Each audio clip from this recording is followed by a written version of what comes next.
নমস্কার, কেমন আছেন আপনারা সবাই? এসপি কিচেন ব্লগে আপনাদের সবাইকে স্বাগত জানাই।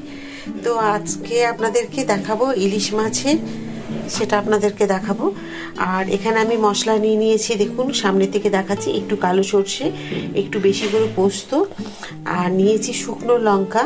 এখানে আমার কাঁচা লঙ্কাটা মানে শেষ হয়ে গেছে, সেই কারণে ছিল না, কাজের জন্য শুকনো লঙ্কা দিয়েছি।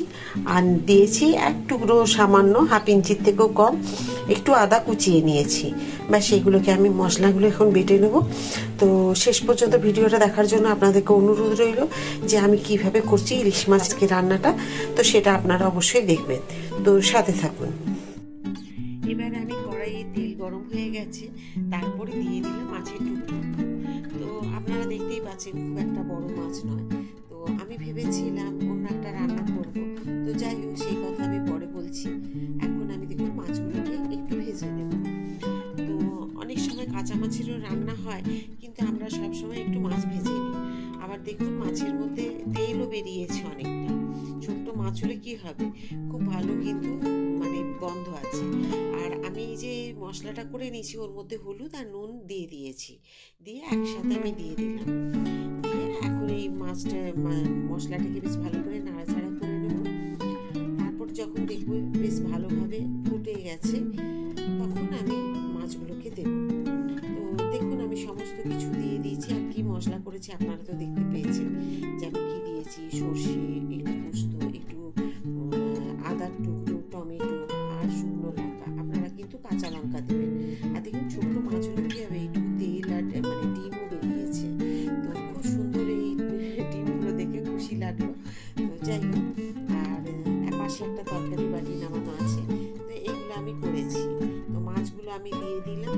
মাছগুলো দিয়ে দেওয়ার পরে এবার যখন খুব ভালোভাবে ফুটে যাবে, তখন আমি এবারে নামাবার আগে একটুখানি বেশি করে সর্ষের তেল আমি এর মধ্যে দিয়ে দেব।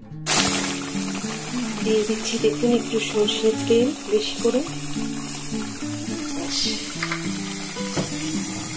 এটা আমি 2 মিনিট এটা ফুটে যাওয়া মাত্র নামিয়ে নেব। ছোট বলে কি হয়েছে, কিন্তু এটা এত সুন্দর গন্ধ ছেড়েছে না ঘরের মধ্যে ইলিশ মাছের। এইগুলোর স্বাদ আমার তো মনে হয় বড়গুলোর থেকে এই ছোট মাছগুলোর স্বাদ খুব বেশি। মাছে দেখুন মাছগুলো বাটির মধ্যে ঢেলে নিয়েছি। আর মাছের রান্নাটা দেখছেন খুব সুন্দর হয়েছে। তবে এই ইলিশ মাছের ছোট হলেও আমি ভেবেছিলাম আজকে বেগুন দিয়ে কালো জিরে দিয়ে তেল ঝাল করবো। তো তার পরিবর্তে আমি সর্ষে পোস্ত দিয়ে তেল ঝাল করলাম। এটা স্বাদ আলাদা, তার বেগুন দিয়ে স্বাদ আলাদা। তো বেগুনগুলো আমি কেটে রেখে দিয়েছি, আপনাদের দেখাবো আমি কি রান্না করছি। প্রথমে ভেবেছিলাম বেগুন দিয়ে করবো, লম্বা লম্বা করে মানে কেটেছিলাম। তবে এটা খেতেই ভালো লাগবে, সেই জন্য আমি বেগুন দিলাম না।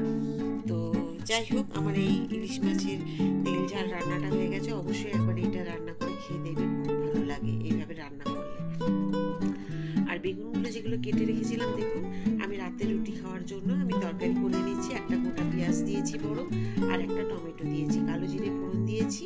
দিয়ে এগুলোকে আমি একটুখানি ভালো করে বেশ ভালো সুন্দর করে ভেজে নেব। ভেজে নেওয়ার মধ্যে তারপরে আমি একটুখানি হলুদ, কাশ্মীরি লঙ্কার গুঁড়ো, জিরে গুঁড়ো, ধনে গুঁড়ো, এইসব গুঁড়োগুলো আমি দিয়ে আমচুর পাউডার দিয়ে খুব ভালো করে কষিয়ে নেব। কষিয়ে নেওয়ার পরে একটুখানি সামান্য আমি সময় ধরে কষিয়ে দিলাম, দিয়ে জল দিয়ে দিলাম যাতে মশলাগুলো পুড়ে না যায়।